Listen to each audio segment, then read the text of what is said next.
হরে কৃষ্ণ। রাধে রাধে। শ্রীকৃষ্ণকে কেন মাধব বলা হয় আসুন আমরা জেনে নিই।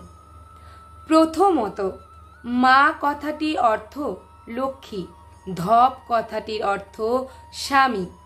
যিনি সর্বলক্ষ্মীর আধার রাধারানীর স্বামী তিনি মাধব। দ্বিতীয়ত, মা বলতে বোঝায় বুদ্ধিবৃত্তি, ধপ বলতে বোঝায় পরিচালনাকারী, যিনি বুদ্ধির চালক। মহাযুদ্ধের ভয়ঙ্কর জটিল পরিস্থিতিতে কিংকর্তব্য বিমূঢ় পাণ্ডবদেরকে কৃষ্ণই বুদ্ধি যোগান দিয়েছিলেন। যিনি বুদ্ধি প্রদান করেন তিনি মাধব।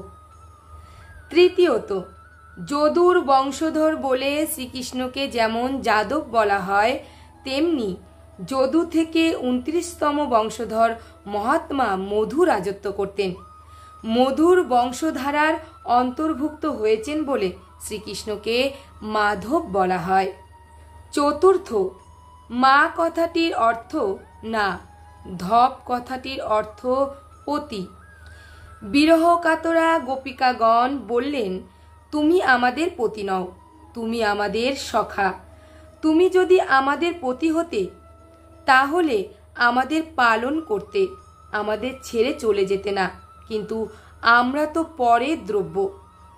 তাই আমাদের বিনাশ জন্য কোনো দোষ তুমি স্বীকার করো না। আমরা কেবল হে মাধব বলে কাঁদতে থাকি।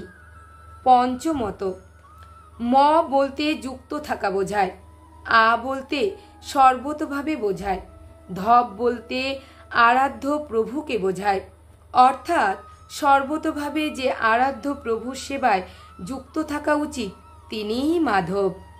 হরে কৃষ্ণ।